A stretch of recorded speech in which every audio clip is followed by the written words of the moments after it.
예, 엄마가 찬양하는 동안에 아기가 올라와서 안무, 멋졌습니다.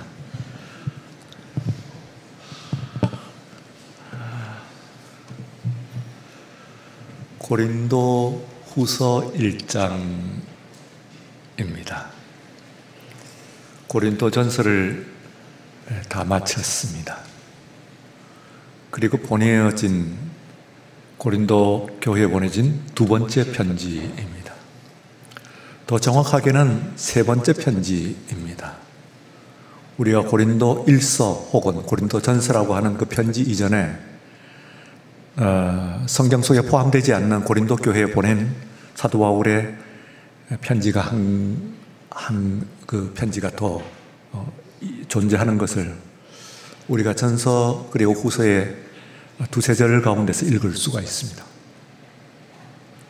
어떤 고린도 전서의 편지를 보내고 그리고 고린도 후서의 본서에 그 편지가 보내어진 것은 몇 년이 지난 상황은 아닙니다. 물론 며칠은 아니죠. 며칠 상관을 두고 그 옛날의 고대 이 편지가 전해지기 위해서는 지금처럼 우편 시스템이 그렇게 되어 있는 거예요. 정비가 되어 있는 그런 때가 아니었기 때문에 편지 한번 가자고 한다면 그 편지를 지고 사람이 가야 됩니다.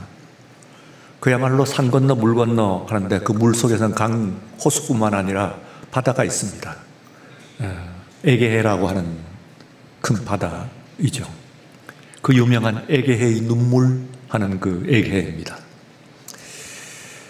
그 바다를 건너가지고 가면은 에베소라고 하는 곳에 사도 바울이 지금 있습니다. 그곳에서 편지 보낸 겁니다. 그리고 그 에게를 넘어서 가지고 그리스 반도 혹은 마게도니아 반도라고 부르는 반도의 제일 최남단에 있는 도시가 바로 이 고린도입니다. 상당히 멀죠. 상당히 먼 거리입니다. 우리나라의 남북단의 2배 정도 된다고 보시면 되겠습니다. 그러면은 여기서 부산에서 함경도 까지 올라가야 되는 그런 정도의 2배 정도 되는 거리니까 꽤 먼 거리라고 볼 수가 있습니다.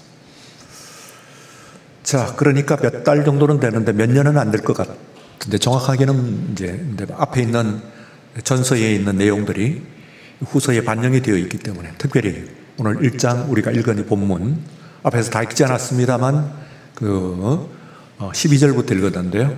1절부터 12절까지의 11절까지에 있는 내용도 여러분들이 함께 읽으시라고 이렇게 말씀을 드리고 그 뒤에 있는 것을 표현했습니다. 그러면은 이어지는 편지라고 하니까 먼저 본 편지의 마지막 장 우리가 다시 떠올려야 됩니다. 우리는 얼마 안 됐으니까 충분히 여러분들이 기억하실 겁니다. 지난 수요일에 드린 말씀입니다. 마지막 이제 정리를 하는 그런 가운데서 연보 이야기를 했습니다. 연보 이야기, 예루살렘 교회로 가는 연보를 준비를 해라. 내가 가기 전에 내가 가서 그때서야 내 말을 듣고 부랴부랴 준비를 하지 말고 내가 가기 이전에 좀 준비를 해줬으면 좋겠다. 방법도 친절하게 알려줍니다. 매주 첫날에 곧 우리가 부르는 주일입니다. 이 주일에 다 모였을 때 사람들의 각기 가지고 있는 형편대로 해라. 많이 가진 사람은 조금 더, 또 적게 있는 사람은 그보다는 적게. 그러나 최선을 다해서 각 형편대로 그 연보를 모아두라. 한 주만이 아니고 매주 첫 주일마다 그렇게 모아두라.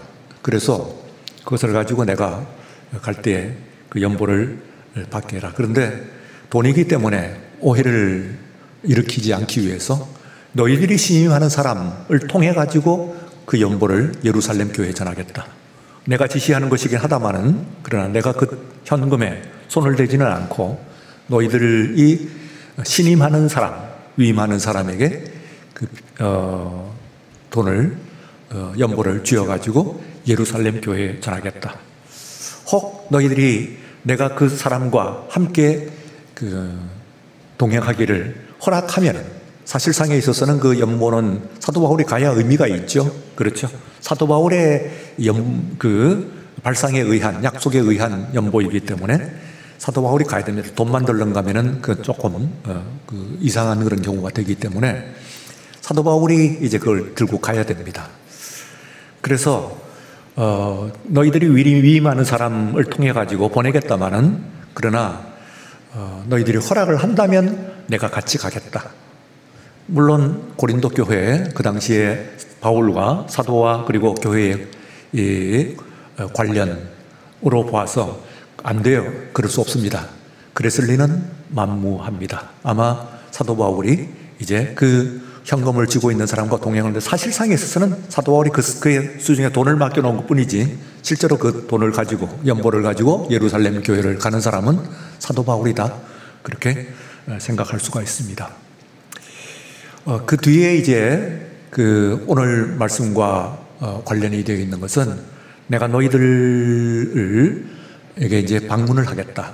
그런 방문을 하는데, 내가 어디에 가는 길에 너희들을 가는 것이 아니고 내 최종 목적지, 바로 내가 방문의 그 1차적인 목적이 바로 너희들에게 가는 것이다. 그런 이야기죠. 오늘 우리들이 그 일이 중요하게 보이건 그렇지 않건 간에요. 크든 작든 간에 그 사람이 목적이 되는 것이 있고, 그리고 그것이 방편, 소위 우회적인 혹은 수단적인 그런 것이 있습니다. 결혼만 하더라도 결혼을 하는 1차 목적이 뭡니까? 그 사람, 남자와 여자, 그 사람이어야 됩니다. 그것이 목적이어야 돼요. 그런데 다른 어떤 것들이 그보다도 더 큰 목적, 예를 들어서 무슨 돈을 얻는다든지 내 일신상에서 평안을 구가한다든지 하는 것이 목적이 되어가지고, 그래서 그 결혼을 하는 것이라고 한다면은, 그 결혼은 아무리 외관적으로 화려해 보이고 남들이 보기에는 부러워하는 그런 상황이 있다고 하더라도 그거는 오염된 것이죠. 그리고 고장난 것입니다. 이미 고장난 것입니다. 그러니까 외양에 상관이 없는 것이 아니라, 우리가 결혼한다고 하면은 그 남자가 바로 목적이 되고 그 여자가 바로 목적인, 물론 다른 것들로 따라올 수는 있어요. 그러나 다른 것들은 부차적인 것이어야 되죠. 그게 이제 말하자면 진심입니다. 오늘 이 시간에 여러분들이 예배에 찬송하면서, 마지막 찬송을 하면서 제가 감동이 울컥해가지고요. 제가 조금 눈이 이렇게 눈물이 좀 맺혔어요. 이곳에서 드리는 예배를 받아줘서 하는 건데, 오늘 이 자리에 있는 것이 뭡니까? 가장 1차적인 여러분들의 심령에 대해서 하나님께 예배를 드리는 것, 그것이 내가 오늘 이 자리에 있는 가장 큰 목적입니다. 그 나머지 것들도 물론 따라와요. 반가운 그런 교우들을 만날 수도 있고, 혹은 우리가 다른 어떤 것들도 유익을 얻을 수 있는 것들이 많이 있죠, 이곳에서 오면은. 그러나 다른 무엇보다도 예배의 목적은 하나님을 예배하는 것입니다. 하나님을 예배하는 그것이 가장 우선적인 목적이어야 하는 거예요. 그러니까 우리가 결혼 얘기를 했습니다만, 그거 말고 이 세상에 있는 모든 만남이 다 마찬가지죠. 내가 그 사람을 만날 때 이것이 정말 자체가 목적이 되어야 돼요. 회사 다니는 건데, 회사 다니는 것을 돈을 벌기 위해서, 이게 이제 오늘날에 있어서 타락이죠. 여러분들이 하나님의 나라에 가게 되면은, 그러면은 지금 우리들이 바캉스 하는 말이 영어의 vacation하고 같은 말인데요. 그게 이제 텅 비어 있다, vacant, 텅 비어 있다, 그런 뜻입니다. 그러니까 사람들이 아무것도 없고 텅 비어 있는 것을 굉장히 좋아해요. 일하지 않는. 그러니까 들어있는 것은 일이죠. 그래서 천국에 가면은 일이 있을까 없을까 이런 질문을 합니다. 천국에 가면은 레이버, 곧 우리들이 노동이 있을까 없을까 이러면은, 여러분들이 우리가 이 타락한 노동에 대한 타락한 그런 관념을 가지고 있는 사람들은 천국에 가면은 이거 놀고 먹고 그냥 뭐 천년 만년 놀고 먹고 하는 것이 천국 아니겠냐, 그렇게 생각을 합니다. 얼마나 좋겠어요. 그러면은 그 얘기가 벌써 우리들이 상당히 타락이 되어 있어요. 그래서 이 천국을 가게 되면은 우리들이 노동이 없는 것이 아닙니다. 노동이 목적이 되는 거죠. 즐거움의 대상이 되는 것이지. 그러니까 그 노동이 곧 휴식이 되는 것이고 삶의 의미가 되는 것이 바로 천국이다, 그런 이야기입니다. 하나도 힘들지 않고 고통스럽지 않아요. 억지로 강요되어서 일하는 그런 일이 아니니까. 생각해 보세요. 찬양을 잘하는 사람이 찬양을 하지 말아라 하면은 그거 얼마나 힘든 일이겠어요. 그림을 잘 그리는 사람에게 그림 그리지 말고 놀고 먹어라, 그런 거 애써서 할 필요 없다, 그러면은 그거 얼마나 힘들겠어요. 그러니까 우리들이 축복이라고 하는 것은 사실은 우리들이 세상을 살아가면서 노동을 하는 것 자체가 안 하는 것을 이 축복이 아니고, 노동 자체가 우리의 나의 기쁨이고, 노동 자체가 휴식이고, 노동 자체가 의미일 때 그게 바로 천국이에요. 그래서 우리가 이 세상에서 마치고 천국에 가게 되면은 노동은 있습니다. 사실은 노동은 있어요. 우리가 소위 말하는 노동은. 그러나 그것이 현재 이 타락한, 다시 말하면 어떤 수단적인 것으로서 내가 놀기 위해 가지고 돈을 벌기 위해 가지고, 돈이 목적이에요. 그래서 일을 하는 것이 아니고 일 자체가 기뻤어, 좋아서 사람의 내 의미의, 존재의 의미이므로 그렇게 일을 하게 된다면 그게 바로 천국이다. 그런 빈둥빈둥거리면서 뭐 누구든지 놀고 하면은, 그런 사회가 되면은 그거 문제가 있는 것이라고 볼 수가 있죠. 자, 그래서 이제 그 사도 바울은 이 고린도 교회를 가면서 내가 너희들을 그 우회해가지고 다른 데 가는 목적을 해가지고 우회하면서 가려고 하지 않겠다, 그런 이야기를 해요. 내가 그런데 지금 오순절까지는 못 가겠다, 그런 얘기입니다. 오순절이란 말이 뭡니까? 말 그대로 50일 되는 절기입니다. 무엇으로부터 50일 되나요? 6월절로부터 50일이 되죠. 그러니까 6월절이 말하자면 1월 1일입니다. 정월이죠. 그러니까 6월절로부터 시작을 해가지고 50일 되는 절기가 오순절이라고 하는데, 이 오순절 전까지는 내가 가고 싶어도 못 가겠네. 왜냐하면은 여기에 지금 일들이 뭐 좋은 일로가 아니고 굉장히 어려운 일들이 많아. 나 없으면 안 되는 그런 어려운 일이었어서 못 가지만은, 그러나 내가 오순절 지나면은 너희들하고 반드시 가겠다, 그런 이야기입니다. 그리고 내가 너희들하고 과동, 그러니까 겨울을 함께 보내겠다, 그런 이야기를 해요. 그러면은 그 안에서 이제 그 겨울을 함께 보내겠다고 하면은 이 오순절 지나가지고 그 해말 최소한 몇 년씩 있는 것은 아니긴 합니다만, 그러나 최소한 한 반년 혹은 그 이상도 있을 수가 있는 그런 약속을 했습니다. 그건 굉장한 거죠. 사도 바울이 지금 다니느라고 엄청 바쁜데요. 그런데 이 고린도 교회를 가가지고 그저 뭐 며칠 혹은 몇 주간 있는 정도가 아니고 몇 달을 무려 몇 달을 반년 혹은 그 이상 너희들과 함께 있겠다. 과동, 곧 겨울을 넘기겠다.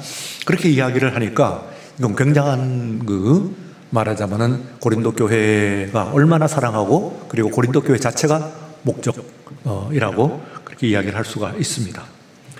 자, 16장에서 그렇게 이야기를 했는데요. 고린도 전서에 마지막 먼저 본 편지의 말미에 그렇게 이야기를 했다는 거예요.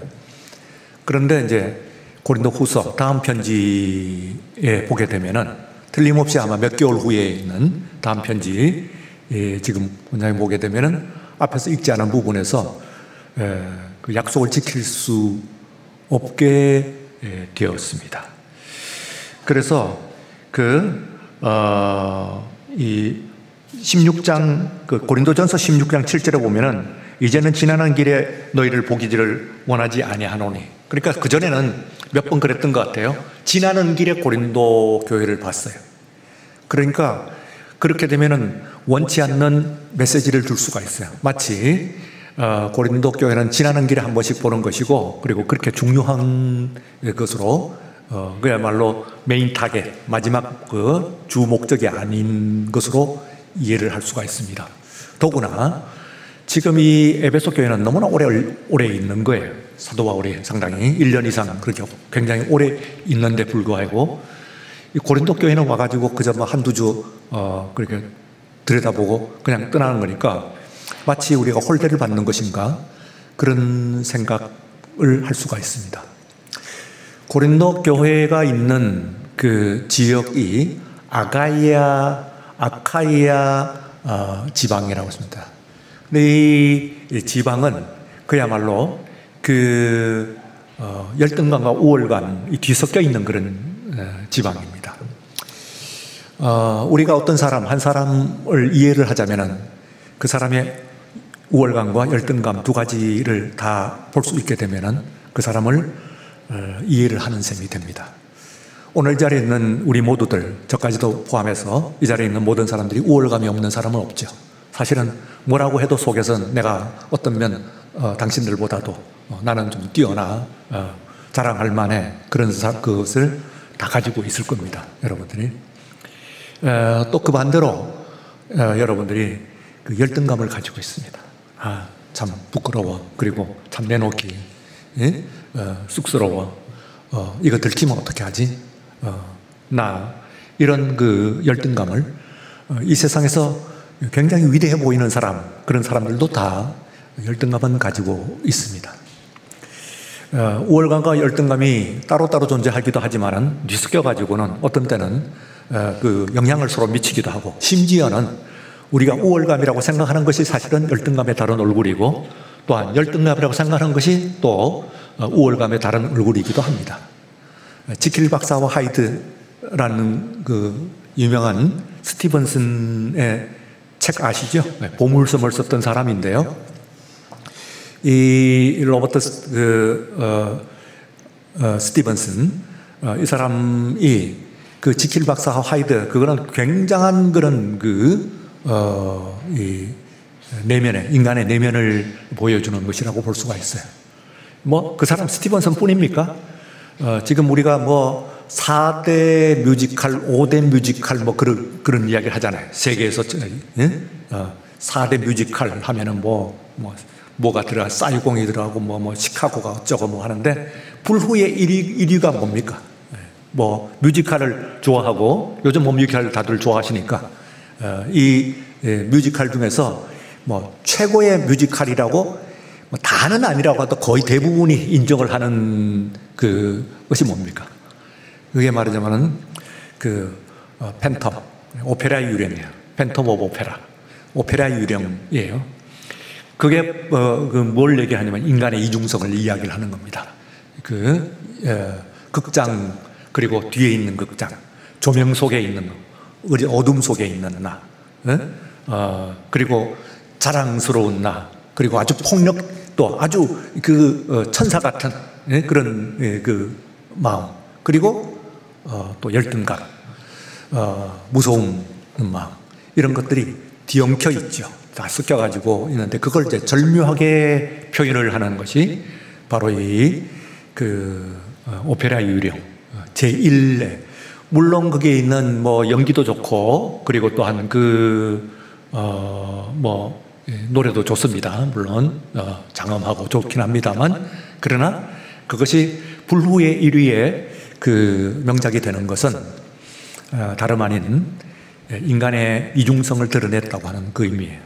그러니까 이 세상에 있어서 지금도 마찬가지입니다. 앞으로도 최고의 2024년, 2025년 이러면서 최고의 명작을 만들어내려고 하면은 스토리는 뻔합니다. 인간의 이중성을 드러내면은 그거는 연극이든 뮤지컬이든 노래든 뭐든지 다 최고의 명작이 만들어지는 것이다, 그렇게 생각할 수가 있습니다.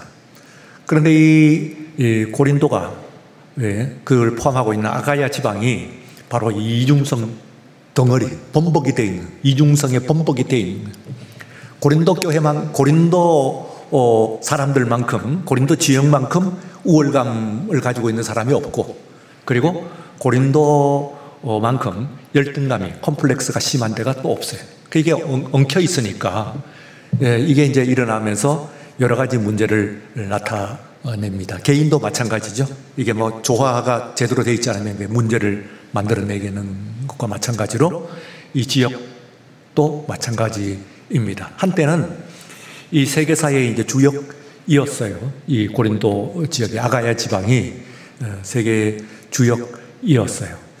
그러다가 말하자면 그리스 그 밑에서 보게 되면 아테네에 말하자면은 좀 멸시를 좀 받고, 또 나중에 그 마케도니아 알렉산더가 그리스 반도를 정복을 했을 때 또 마케도니아의 천대를 받았습니다. 지금 성경에 나와 있는 이때는 로마의 천대를 좀 받았어요. 로마의 천대. 예를 들어서 지금 여기 나와 있는 에베소와 그리고 고린도 두 도시를 여러분들 한번 비교를 해보세요. 두 도시 다 굉장히 인구가 많고 그리고 번성한 도시입니다. 그런데 이 로마가 에베소는 상당히 대접을 잘한 것 같아요. 그런데 이 고린도는 그에 비해서 미흡합니다. 아주 뭐 별로 그렇게 해준 게 별로 없어요. 예를 들어서 에베소, 에페수스라고 하는 이 도시에는 그 당시에 세계에 유명한 그런 도서관이 있습니다. 도서관. 켈수스 도서관이라고 하는 이 도서관이 그 당대에 세계에서 최고의 도서관, 양대 도서관이 알렉산드리아라고 하는 곳에 있고, 그리고 이 에베소에 켈수스 도서관이 있어요. 그 이제 도서관이 있다. 그 얘기는 말하자면은 모든 정보와 그리고 문화 그리고 모든 지식 이런 것들이 거기에 집산이 됐다. 그런 이야기라고 볼 수 됩니다. 이게 이제 말하자면은 모든 그 지식인들이 그쪽에 이제 다 들어오는 거예요. 아프리카 그 지역에는 알렉산드리아에 다 모이고, 그리고 에베소에 모입니다. 무엇보다도 로마가 도시를 어떻게 대접을 하는가 하는 것을 알려면은 원형 경기장이라고 하는 것을 이제 짓는 걸 얘기합니다. 원형 경기장이라고 하는 것이 로마를 이해하는데 굉장히 중요합니다. 결정적이에요. 거의 결정적이라고도 하면 됩니다. 말할 것도 없이 로마에 있는 원형 경기장, 세계적인 그 관광지이기 때문에 다 아시죠? 뭡니까? 콜로세움이라고요. 콜로세움. 여기에 몇 명이 수용이 되느냐 하면은 약 한 5만 5천 명 내지 6만 명 정도가 수용이 될 수가 있습니다. 어마어마하죠. 한꺼번에 들어올 수 있는 어마어마한 그런 원형 경기장이에요. 그리고 이제 로마가 이제 각 도시에서 어느 지역에 어느 도의 주도, 말하자면 수도죠. 수도를 지정하든지 아니면 식민지 도시를 만듭니다. 식민지가 현대인들한테는 별로 좋은 의미가 아니에요. 그런데 이 성경에 쓰였던 그때의 관념으로서는 로마는 세계를 다 정복을 했잖아요. 그 세계를 다 잘 만들어줄 수는 없지. 그런데 그 중에서 로마만큼 대접을 해주고 로마만큼 제대로 만들어주는 몇 개의 도시들이 있어요. 그게 몇 개 안 돼요. 몇 개의 도시가 있어요. 그걸 가지고 로마의 식민지라고 합니다. 정복지하고는 다른 거예요. 그냥 정복은 세계 다 정복했어요. 그 당시에 로마가. 근데 이제 로마의 식민지라고 하면은 예를 들어서 빌립보 하면 빌립보 도시는 그렇게 큰 도시는 아니에요. 그런데 이 빌립보가 로마의 식민지다 하는 말이 빌립보에서도 나와 있어요. 그러니까 이것은 작은 로마, 정말 로마처럼 만들어주는 거예요. 그러면 로마처럼 만들어준다고 하는 것에 가장 중요한 게 뭐예요? 물론 도로와 그리고 목욕탕 이런 수도 이런 것들과 인프라가 있습니다만 그런 걸 넘어서 가지고 딱 하나 얘기하면 거기에 원형 경기장을 어떻게 만들어주냐 이런 얘기예요. 그런데 이제 예를 들어서 에베소 같으면은 에베소에 있는 원형 경기장은 약 한 2만 5천 명 정도가 들어가는 그런 원형 경기장이 있습니다. 5만 5천에 비하지 못하지만 굉장히 크죠. 굉장히 큰 겁니다. 2만 5천 명이 수용될 수 있는 엄청난 경기장을 에베소에는 만들었어요. 그러면 고린도에는 그러면 얼마나 들어갈 수 있는 경기장이 있냐 하고 여러분들이 고린도를 찾아가 보면은 없습니다. 없어요. 예. 어느 도시를 얼마만큼 대접해 주느냐 하는 것은 원형 경기장을 얼마나 만들느냐. 예루살렘은 없어요. 유대 땅에서는 예루살렘에는 원형 경기장이 없습니다. 그래서 벤허 영화는 사실은 그건 좀 허구입니다. 예루살렘에서 원형 경기를 하잖아요. 그런 원형 경기장이 없어요. 이게 어디에 있냐면 유대 땅에 있어서는요, 가이사레아라고 하는 곳에 있습니다. 가이사레아는 것은 카에사에게 바쳐진 도시다. 그래서 카에사레아입니다. 카에사레아. 카에사는 뭡니까? 카에사라라는 것은 로마의 황제의 왕위입니다. 원래는 율리오스 카에사르라고 하는, 영어로는 줄리어스 시저죠. 율리어스 카에사르라고 하는 사람의 이름이었어요. 근데 이 사람이 워낙 유명하다 보니까 바로 뒤에 왕위를 이어받은 그런 옥타비아누스부터 자기 이름 속에 카이사르라는 이름을 집어넣었어요. 그리고 각지 모든 정복지마다 중요한 도시를 만들었어요. 그래서 카에사리아라고 하면은 그게 굉장히 중요한 도시가 되는 거예요. 그래서 원형 경기장을 지금 이스라엘을 방문해 보시면은 원형 경기장을 어디서 만날 수가 있느냐면 바로 카에사리아에 가게 되면은 그곳에 원형 경기장을 만날 수가 있습니다. 거기에 총독부가 있고 그렇습니다. 그러니까 이 원형 경기장이 로마가 그 당시 세계 주인이었던 로마가 각 도시들을 정복지들을 어떻게 대우했느냐 하는 것이 여실히 드러나는 제일 기준이 되는 것이라고 그렇게 생각할 수 있는데 고린도는 없단 말이에요. 그러면 그 하나로 모든 것을 거의 짐작할 수 있는, 이게 별로 좋은 대접을 못 받았어요. 그러니까 그것을 고린도 사람들이 모르고 있냐면 다 알고 있어요. 마음은 엉거리가 지죠. 엉거리가 지면. 예? 그러면은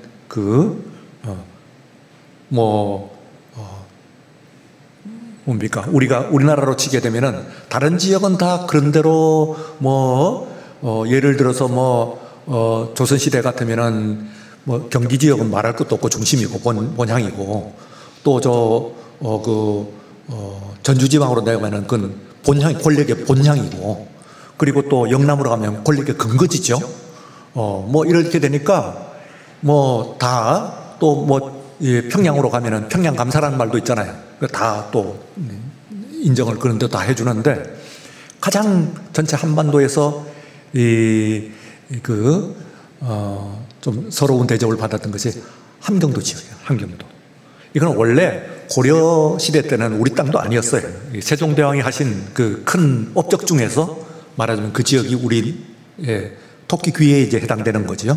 토끼 아니고 요즘은 호랑이라고 그러는데 하여튼 거기에 들어가는 부분입니다. 그게 이제 말하자면은 김종서 이렇게 시켜가지고 사군 육진 이렇게 개척을 하면서 그게 우리나라 땅이 되는 거예요. 그러니까 사실은 세종대왕께서 없었으면은 우리나라 땅의 위쪽에 있는 한 4분의 1점 됩니까? 한 5분의 1점 됩니까? 그 지역은 중국 땅 되었을 거예요. 싹 잘려가지고 있었으니까. 신라 때도 마찬가지고 고려 때도 마찬가지고 거기 힘을 못 썼어요.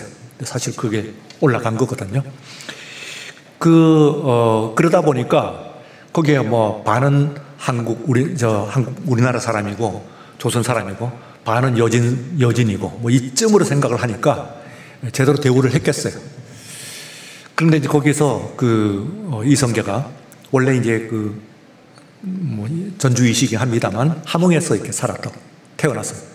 나중에 끝날 때도 함흥에서 이제 마지막 아들에게 방언에게 권력을 다 뺏기고 그리고 거기서 이제 살죠.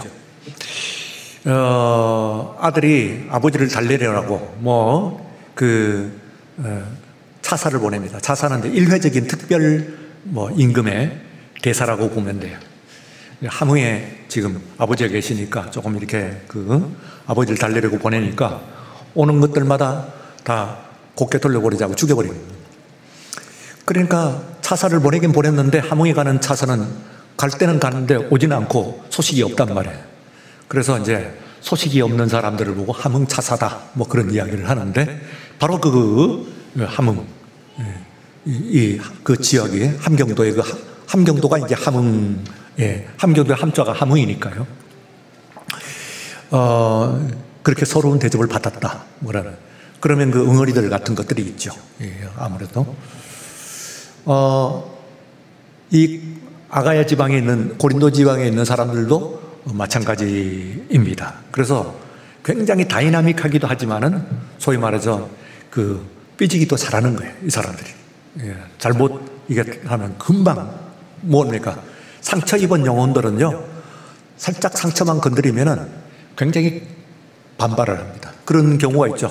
무심코 그런 뜻 아니었는데 말 한마디 했는데 그냥 벼락같이 화를 내고 덤벼드는 그런 경우를 가끔 만납니다. 가끔은 아니겠지만 인생에 그래도 만나긴 하죠. 그런 경우를 당하긴 하죠. 이게 뭐야? 갑자기 오물을 뒤집었었네? 좋은 마음으로 이야기했다가 이게 분위기가 이러냐? 이러는데 그게 뭐냐면은 내 쪽의 문제라기보다는 그쪽에 있는 약점, 상처 이런 것들이 있는데 사실은 사람마다 다 있고요. 그 중에서도 좀 심각한 사람들이 있긴 있죠. 그러면 그런 것들 건드리면은 그런 문제가 생기니까 그럴 때는 이제 대응하지 말고 조금 기다리고 같이 화내고 너하고 담 쌌다 그러지 말고 가만 기다리면은 풀립니다. 대부분은. 그 사람의 문제니까 풀리는 얘기할. 자, 어쨌든 그렇게 곧 가겠다고 해놓고서는 못 갔기 때문에 지금 거기에 대해서 나는 못 간다, 미안하다. 왜냐면 가가지고 폼은 전 편지의 마지막에는 그렇다고 했잖아요. 너희들이 정말 목적이다. 너희야말로 내가 정말 하고 오랫동안 지금은 사정에 아주 어려운 상태 때문에 못 가지만은 가면은 오래 있겠다 너희들하고 그렇게 해놓고서는 이제 못 가는 거예요. 그때가 돼도 이제 못 가는 거예요 지금. 그러니까 미안하다. 이런데 이제 오늘 여기서 이제 배울 수 있는 것은요, 성숙입니다. 성숙이라고 하는 것은 원칙과 그리고 함께 상황 이 두 가지를 모두 말하자면은 다 이해를 하는 거예요. 이걸 성숙이라고 합니다. 그러니까 영어로 얘기하면 theory, 이론하고 그리고 practice, 실천하고 이 두 가지를 다 갖고 있어야 그게 성숙이죠. 그 전에 제가 환갑을 얘기했죠. 왜냐하면 1년도 같은 게 없어요. 이 60갑자로 돌아가니까 한 해도 똑같은 해는 없는 거예요. 그러다가 60년이 지나게 되면은 비로소 그때부터 똑같은 해가 나옵니다. 그럼 무슨 얘기냐면 인생을 살면은 한 60년쯤 살게 되면 말이죠. 그러면은 날마다 매년 새롭다가 같은 것이 나옵니다. 내 인생 속에 언젠가 있었던 것이 나온다 그 말이죠. 그 이야기는 뭡니까? 같은 것이 나온다는 이야기는 이해를 한다는 거예요. 날마다 새롭고 이런다가 이게 그거구나 하고 이해를 할 수 있게 되는 거예요. 그래서 귀가 순해진답니다. 이순. 귀가 순해진다고 이순이에요. 왜냐하면은 놀라운 이야기가 아니에요. 분노할 이야기도 아니에요. 그 이야기는 그렇게 열을 올리고 죽어라 해서 해결될 것이 아니에요. 왜냐하면은요, 그런 경우를 이미 만나봤기 때문에 여러 가지 경우들을 각기 다른 60 cases, 그러니까 60번의 각기 다른 경우들을 다 만났기 때문에 이제는 그 안에 대충 그 해답이 들어있다. 그런 이제 생각을 하니까 그게 이제 말하는 이순이에요. 그것도 사람마다 다르긴 하겠어요. 물론 이제 다른 것들이 이게 정말 그렇게 순해지고 성숙해졌냐. 네. 우리가 이 천이라고 하는 것을 보시면은 이 천이 씨줄과 그리고 날줄로 되어 있잖아요. 들줄로. 그래서 천이 되어 있죠. 그래서 이게 패브릭이라고 합니다. 패브릭. 예? 패브리케이트 하는 말이 하나님은 크리에이터예요. 하나님은 창조하세요. 그런데 우리는 이 날줄과 씨줄과 날줄을 가지고 패브리케이트 하는 거예요. 천을 만드는 거예요. 여러분들이 입고 계시는 이 천이요. 이게 전부 한쪽으로만 되어 있지 않고 다 이렇게 씨줄이 있고, 그러니까 씨줄이 말하자면은 원칙이라고 하면은 그 씨줄이를 엮는 이제 날줄이 있습니다. 그런데 그게 상황이에요. 그러면 뭐만 고집을 할 수가 있겠어요? 이 안에서 경우가 되어 있지. 그러니까 여러 가지 경우가 생기는 거예요. 하다 보면은. 그런데 인생에 있어서 다 누가 싸우냐면은 원칙론자들, 이래야 된다 생각하고 정의에 불타는 사람, 이게 항상 근심거리 문제를 만들어내는 경우가 굉장히 많아요. 왜냐하면 이론만 있기 때문에 그렇지. 그런데 상황만 살피면은 그럼 요령꾼 되고, 그리고 아주 꼼수에 능한 그런 사람이 돼요. 그런데 이제 원칙을 원칙대로 지키면서 이론은 이론대로 중요하게 생각하면서 가면서 이렇게 일들이, 새로운 상황들이 오면은 그 상황 가운데 새롭게 도전하는 거야. 그래서 오늘 말씀 가운데 아니요 할 뿐이지 항상 예만 가는 것도 없어. 이론이요. 항상 아니요 하고 할 수도 없어요. 그러니까 사도 바울 정도 되는 사람이 더구나 고린도 교회에 편지를 닫으면서 먼저 편지했어요. 그렇게 중요하게 얘기했다니까요. 정말 내가 정말 너희들을 정말 중요해. 내가 진심이야. 그리고 꼭 내가 너희들한테 가고 너희들 딴 데 들르는 그런 식으로 들어가지 않고 너희들을 만나는 것이 내 마음의 진짜 목적이고, 가면은 내가 한 1년 너희들하고 같이 있지 정말 내가 아무리 바빠도. 그래 놓고서는 당장 몇 달 뒤에 보내는 편지에서 그게 이루어지죠. 이때 지금 이미 이 편지를 보낼 때는 사람이 갔어야 돼. 사도 바울이야. 그런데 못 가는 거예요. 그러면은 편지에 대해서 아이고 나 미안하네, 못 가게 됐네 하고 이제 이야기를 하는 내용입니다. 오늘 이 1장에 있는 내용이요. 또 말씀을 드립니다만 이 편지가 오늘 우리에게 남아있는 것은 이 고린도 교회의 교인들이 그렇게 대단한 뜻이 꼭 만나겠다고 하고 너희들이야말로 내 사랑의 대상이고 바로 다름 아닌 이야기를 해놓고서는 그 다음 편지 오는데 아이고 못 가게 생겼는데 미안해요 하고 이야기하는 것은, 이것은 그 약속을 어긴 것 아니냐, 원칙을 어긴 것 아니냐, 이론을 벗어난 것 아니냐. 그런데 실제로 상황이 그렇게 된 건 어떻게 해요? 그걸 원래 이제 그런데 성수가 뭐냐면 말이죠. 이게 편지가 남았다는 것은 고린도 교회가 그걸 이해했다는 겁니다. 그럴 수 있겠다. 알았다. 사도께서 정말 오려고 하는 것은 진심이다. 그런데 지금 오지 않는 것도 진심이다. 못 오는 것도 그건 우리 다 알았다. 그래서 아니요 하는 거예요. 그래서요. 몇 가지의 자기 자신의 어떤 원칙이나 이런 것에 사로잡혀가지고 끝까지 목청을 높여가면서 그러는 사람은 그게 이제 문제가 있는 사람입니다. 심리적으로 안에 꼬연 거거든요. 문제가 있는 사람이에요. 인생은 그렇게 되어 있지 않습니다. 당장 여러분들이 친밀한 사람들, 가족관계 가운데서도 원칙론만 가지고 가족관계가 유지가 되던가요? 절대 안 됩니다. 원칙은 분명히 있어야 되지만, 그러나 또한 상황에 대한 이해가 있어야 돼요.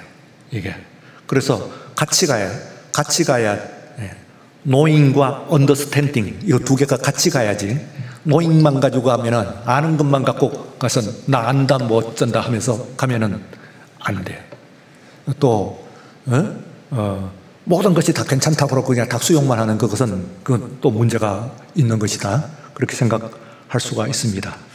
그래서 오늘 말씀을 제가 이제 다듬어 곧 가겠노라 해놓고 이러는데요. 이 자세를 우리가 그래서 신학과 그 교회가 그렇게 다른 겁니다. 신학은 원칙이에요, 사실은. 그 제가 지금 하고 있는 것이 교회에서 제가 그랬잖아요. 저도 신학교의 교수였고 지금도 교수입니다. 지금 말하자면 제가 그랬잖아요. 나만큼 그 많은 기간 동안에 64학기니까 32년이잖아요. 32년.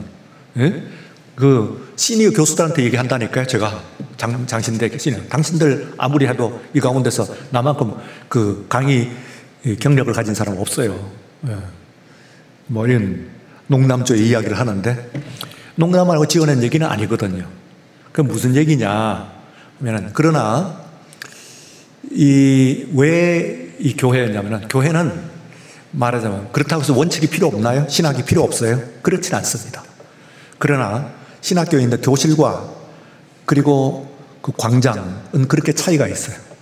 그래서 교실을 가지고 광장에 들어가고 그대로 실천을 해내려고 하는 누가 그러잖아요. 그런 20대에 마르크스주의자가 마르크스주의자가 아닌 사람은 그 문제가 있는 청년이에요. 그런데 40대에 여전히 마르크스주의자인 사람은 또 문제예요. 더 문제가 심하다 그 말이에요. 이게 그 무슨 문제 그게 뭐겠어요? 20살에 있어서는 말하자면 이상이 있어야 되는 것이지. 이상을 구현해 줄 수 있는 이론이 그게 있어야 된다 그런 얘기예요. 그런데 그걸 가지고 해보면은 20년을 더 살잖아요. 30대, 40대를 살아보는데 20년을 살아보고도 계속 그걸 붙들고 있는 그것은 골칫덩어리예요. 지금 문제가 다소 있다 그렇게 생각할 수 있어요. 다시 말하면 교회 안에서 교회 생활을 하면서 그냥 그 신학 그러고 계속해서 신학을 부르짖고 그걸 하려고 그러면은 그거는요 신학을 부정하는 이야기는 전혀 아니에요. 그럴수록 신학이 있긴 해야 되는데 그러나 그것이 여기에 교회라고 하는 삶의 자리 여기에서 다시 되어야 되지. 그래 당장 이 중요한 약속 하나를 지키지 못하는데 이 중요한 약속 하나만 못 지켰겠어요? 그렇지 않습니다. 여러 가지 이 약속을 다 못 지켰을 것이고 사실은 바울만 그런 것이 아니고 우리는 더 하죠. 여러분들 저하고 그리고 여러분들은 일생을 살면서 이 하나님의 말씀을 들고 그리고 살아갈 때 여러분들의 각자의 이제 날줄이 있습니다. 상황이 있어요. 거기에 이제 가지고 이 천을 여러분들의 인생이라고 하는 천을 짜나가라 인생을 여러분 고유의 이제 삶을 패브리케이트 하는 거죠. 이게 짜서 나가는데 그래서 다 지금 입은 옷들이 다 다른 것처럼 달라요. 나름대로 다 신앙이긴 합니다만 그러나 또 달라요. 그래서 다른 사람들의 것을 가지고 함부로 재단하고 함부로 판단하면 안 됩니다. 그러니까 그 삶에 대한 존중이 있어야 됩니다. 존중이라고 하는 말의 영어로 얘기하면 리스펙트인데요. 리는 다시라고 하는 말이고 스펙 하는 것은 본다는 뜻입니다. 스펙트럼 아시죠? 스펙트. 그러니까 다시 보는 거예요. 다시 보는 것은 내 입장을 가지고 보는 것이 아니고 그 사람의 입장에서 한 번 더 보는 것이고 내 원칙을 가지고 보는 것이 아니고 그 사람의 삶 가운데서 그 사람을 다시 한번 보는 것. 이렇게 되게 되면은 상당히 성숙한 그 인생관 이 내용을 가지고 상대방을 이야기합니다. 그러니까 절대로 이제 다른 사람에 대한 삶을 존중을 해야 됩니다. 여러분들이 지금 이 성도들 모여서 성도의 교제 그러는데 성도의 교제가 어제 저하고 좋은 음식 먹고 좋은데 놀라는 그것도 나쁜 건 아니에요. 그러나 중요한 것은 존중입니다. 존중. 그래서 이 동막교회가 좋은 교회가 되려고 그러면은 존중이 있어야 됩니다. 이래 저 사람 내 생각과 달라 마구잡이로 하면 안 돼요. 그건요. 예. 성숙한 사람, 인격적인 사람, 그 사람은 그렇게 하지 않는 거예요. 그러면 안 되는 거예요. 그러니까 존중해 줘야 돼요. 예. 그 사람이 왜 그런 생각을 하고 그리고 그렇게 살아가는지 하는 것에 대해서 존중하는 그 마음이 분명히 있어야 됩니다. 그러면 좋은 교회 됩니다. 여기서. 심지어는 앞에 세워놓은 그 목회자에게요. 그 목회자가 보통 목회자인가요? 사도 바울이면 얼마나 중요한 사람이에요. 이 사람은 진짜 당시 세계 교회에 말하자면 지금으로 얘기하면 빌리그램쯤 됩니까? 하여튼 이런 굉장한 사람인데 안 된단 말이에요. 자기 마음대로. 자기가 약속하고 철석같이 약속해놓고서도 또 안 되고, 그래서 그때마다 내가 예, 아니요 하고 갈 뿐이지 하나의 것을 가지고 갈 수는 없다. 그런 이야기입니다.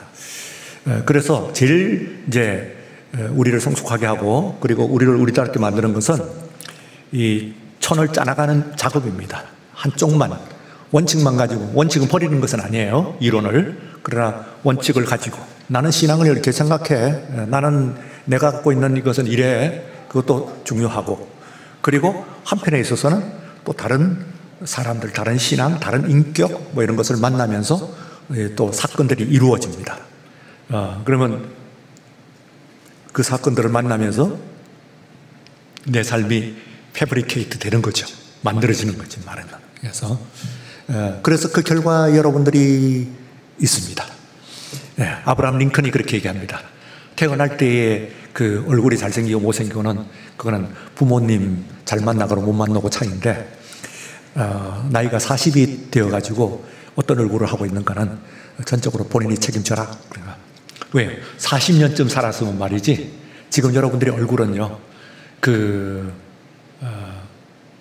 40년이 산 것이 여기에 반영이 되어 있어요. 얼굴에요. 그래서, 여러분이 미녀가 되기를 원하세요? 그러면 좀 인생을 잘 살아야 돼요. 잘 살면은 확실히 좋아져요. 그전에는 고왔고 이렇게 좋았던 얼굴도 형편없이 찌그러지고 그런 수도 있습니다. 지금이라도 늦지 않았어요. 여러분들이. 화장품. 제가 이거 지금 화장품 선전하는 건데요. 아모레가 어떻고 어떤 화장품 다 필요 없어요. 제일 좋은 화장품은요, 여러분의 인생을 곱게 써 내려가는 겁니다. 곱게 써 내려가는 거예요. 곱게 사는 곱게. 그러면 얼굴 말할 것도 없이 고와집니다.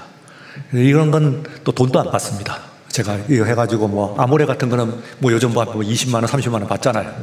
제가 여러분한테 그 돈 받는 거는 또 아니에요. 10분의 1로 깎아갖고 2만 원이라 받겠습니다. 그러지도 않습니다. 그냥 다 드립니다. 지금 좋게, 잘 사세요. 잘 편안하게, 기분 좋게, 긍정적으로. 그리고 수용을 하면서, 나 절대 안 돼, 이거 아니야, 이런 핏대 세우고 이렇게 하지 말고 좀 넓게 가서 수용을 하고 이해를 하고 하면은 그 전에 들어오지 않던 것들이 내 속에 들어오고, 그러면은 이제 피부가 좀 좋아졌어요. 저도 좀 좋아져가지고 얼마 전에 고등학교 친구들을 만났거든요. 근데 한 친구가 제 얼굴을 이렇게 봤는데, 목사님은 어떻게 주름도 이렇게 없어요? 그러면서 위에서 무슨 수술? 이렇게 잘라가 올리는 수술이 있대. 거상인가 하는 수술. 우린 다 주름이 있는데 목사님 없는 거 보니까, 목사님 거상하셨나? 뭐라는. 이 사람아, 믿음 좋으면 그렇게 다 되는 거야. 교회 나와. 그건 맞는 거거든. 근데 교회 나가도 우거지상이 되면 또 어떻게 되겠어요? 그렇죠. 한번 웃어보세요. 기분 좋게 수용을 하십시오. 다 넉넉하게 그렇게 살면서 여러분들의 삶을 정말 편안하게 아름답게 열매 맺어 나가는 우리 모두가 되시기를 축원합니다. 거룩하신 하나님 아버지 감사합니다.